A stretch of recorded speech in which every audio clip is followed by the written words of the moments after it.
Hello friends, मेरे story channel में आप सबका स्वागत है। आज की हमारी कहानी है बोझ। सभी महिलाओं के लिए एक छोटी सी सीख है ये कहानी। सूरज, थोड़ा पानी देना। बेटा कहाँ हो? बहू सुनो।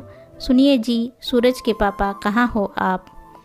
आज गर्मी से गला सूख रहा है, थोड़ा सा पानी दे दो।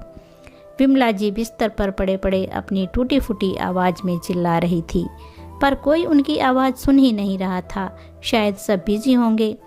यह सोचकर विमला जी खुद को घसीटकर अपनी व्हील चेयर पर बैठना चाह रही थी और वह बेड से नीचे औंधे मुंह गिर पड़ी।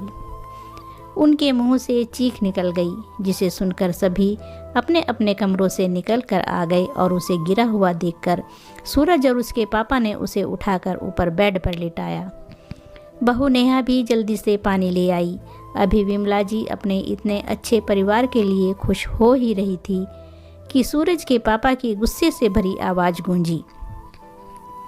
जब नहीं उठ बैठ पाती हो तो क्यों कोशिश करती हो? अभी कहीं और लग जाती तो एक और मुसीबत बढ़ जाती। क्या तुम्हें पता नहीं है कि तुम्हें डॉक्टर के पास ले जाना कितना मुश्किल होता है? इतना भारी शरीर उठाए नहीं उठता। जी मैं तो पानी। तभी सूरज बोलने लगता है, पापा, मम्मी को हमारी परेशानी से कोई लेना देना नहीं है। यह तो बस लेटे लेटे सारा दिन चिल्लाती रहती हैं। इन्हें तो सारा दिन एक सेवक अपने सिरहाने चाहिए। जब बेटा बोला तो बहू कहाँ चुप रहने वाली थी। हाँ पापा जी, मम्मी जी की सारा दिन सेवा कर कर के मैं तो थक गई हूँ। अब अगर थोड़े दिन ऑफिस के साथ इनकी जी हुजूरी की तो इनके बगल में मेरा भी बेड लग जाएगा। इसलिए मुझे कुछ दिन के लिए सारे कामों से छुट्टी चाहिए। मेरी सारी फ्रेंड्स ने गोवा जाने का प्लान बनाया है तो मैं भी उनके साथ जा रही हूँ। तब तक आप लोग मम्मी जी की देखभाल खुद कर लीजिए या फिर किसी नर्स को रख लीजिए। अरे नेहा, अरे नेहा, नेहा, मेरे ऑफिस में बहुत काम है, कहते हुए सूरज अपनी बीबी के पीछे हो लिया और सूरज के पापा एक हिकारत भरी नज़र विमला पर डालकर वहाँ से चले गए। बिना यह देखे कि उन सब की बातों से आहत हो, विमला जी रो रही थी। सभी को अपनी पड़ी थी। विमला जी के मन को समझने वाला कोई नहीं था। ऐसा हमेशा से नहीं था। पहले तो विमला जी ही इस घर की केंद्र थी। विमला, मेरा रुमाल किधर है? मम्मी, मम्मी, मेरी वो ब्राउन वाली फाइल किधर है? विमला, जल्दी नाश्ता लाओ, मुझे देर हो रही है। मम्मी, आज मेरे दोस्त आ रहे हैं, घर पर कुछ अच्छा सा बना देना। हर गृहिणी की तरह दिन भर घड़ी की सुई सी घूमती विमला जी को कभी अपने लिए कुछ करने का समय ही नहीं मिलता था। पति, बेटे और घर की सारी ज़रूरतों को पूरा करते करते कब सुबह से शाम हो जाती, विमला को पता ही नहीं चलता था। एक दिन विमला काम कर रही थी कि अचानक वहीं चक्कर खाकर गिर गई।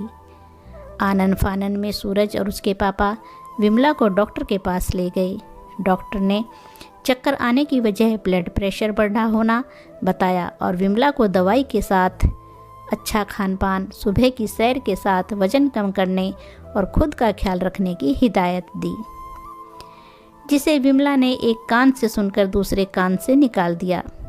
वैसे भी सुबह की भागदौड़ के बीच हम महिलाओं के पास खुद के लिए समय ही कहाँ होता है टहलने जाने का। और हम महिलाओं में एक और आदत होती है, अगर हमारे परिवार के किसी सदस्य को कुछ हो जाए तो हम उनकी सेवा में ज़मीन आसमान एक कर देते हैं, पर अपनी सेहत के लिए हमेशा उदासीन ही रहते हैं। यही विमला जी ने किया, जिसकी वजह से उन्हें आए दिन यहाँ वहाँ दर्द और थकान रहने लगी थी। पर वह खुद पर ध्यान देने की बजाय अपने बहू लाने पर ज़्यादा ध्यान दे रही थी। और देती भी क्यों नहीं? सूरज आखिर उनका इकलौता बेटा जो था, जिसके लिए वह ऐसी घरेलू बहू लाना चाहती थी जो उनके बेटे के साथ इस घर को भी अच्छे से संभाल सके, जिससे उनके ऊपर से जिम्मेदारियों का बोझ कम हो जाए। सूरज ने तो अपने ऑफिस में काम करने वाली नेहा को पसंद कर लिया।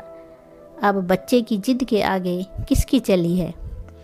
सो वर्किंग वुमेन उसकी बहू बनकर आ गई तो विमला जी ने भी एक अच्छी सास की तरह उसे पूरी आज़ादी दे दी।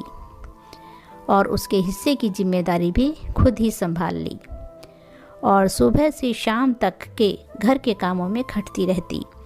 उनका शरीर उनसे चीख चीख कर आराम करने को कहता, पर जिम्मेदारियां उन्हें पल भर आराम से बैठने भी नहीं देती। उस दिन भी उन्हें सुबह से चक्कर आ रहे थे, पर पति, बेटे और बहू को ऑफिस जाना था, तो कहीं उनका नाश्ता, उनका टिफ़िन लेट ना हो जाए, इसीलिए वह अपनी तबीयत को अनदेखा कर लगातार काम करती रही। अभी वह पूरी तरह टिफ़िन में खाना रख ही रही थी कि न जाने क्या हुआ, उनके बाएं हाथ में जो टिफ़िन पकड़ा था वह टिफ़िन अपने आप नीचे गिर गया और वह हाथ वहीं का वहीं टेढ़ा हो गया। अभी वह हाथ को सीधा कर ही रही थी कि उनके पैर ने उनका वजन साधने से इनकार कर दिया और वह वहीं धड़ाम से गिर गई और उनका दिमाग भी सुन्न हो गया। 4 दिन बाद विमला जी ने आंखें खोली तो होश में आते ही वह उठकर बैठ जाना चाहती थी, पर यह क्या, उनके तो हाथ पैर काम ही नहीं कर रहे थे। उन्होंने बेबसी से सूरज और अपने पति की ओर देखा। उन्होंने बताया, विमला, ब्लड प्रेशर बढ़ने से तुम्हें पैरालाइज अटैक पड़ा है, जिससे तुम्हारा कमर के नीचे का हिस्सा और एक हाथ सुन्न हो गया है। पर तुम चिंता मत करो, डॉक्टर ने कहा है कि दवाइयों से तुम बहुत जल्दी ठीक हो जाओगी। यह सुनकर विमला रोना चाहती थी, कुछ कहना चाहती थी, पर उसके मुंह से कुछ टूटे फूटे 2-4 शब्दों के अलावा कुछ ना निकला। रातों रात विमला जी की स्थिति बदल गई थी। अभी तक सबकी जिम्मेदारियों का बोझ उठाते उठाते वह खुद सभी के ऊपर बोझ बन गई थी। औरत सभी को तभी तक अच्छी लगती है जब तक वह काम करती है। बिस्तर पर बेजान सी पड़ी एक स्त्री सभी के ऊपर एक भार ही होती है। पर कहीं ना कहीं विमला जी को विश्वास था कि जब वह अस्पताल से घर जाएगी तो उनका पूरा परिवार उन्हें संभाल लेगा। पर आज जो कुछ हुआ उसने विमला जी को अंदर तक हिला दिया। रिश्तों के बीच जो सब कुछ ठीक होने या एक दूसरे को संभालने के विश्वास का जो पतला सा धागा होता है वह टूट गया था। जिन सब के लिए उसने खुद की सेहत को नज़रअंदाज किया, जिन सब को उसने खुद से ज़्यादा माना, आज वही उसे बेगाना मान रहे थे।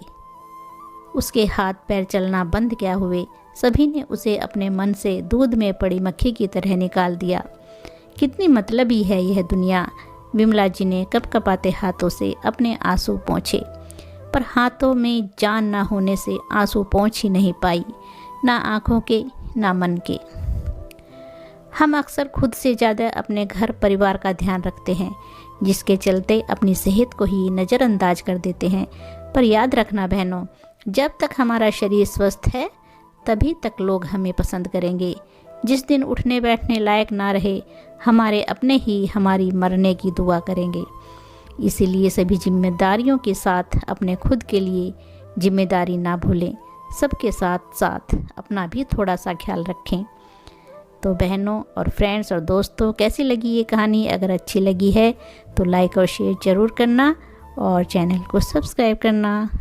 धन्यवाद दोस्तों।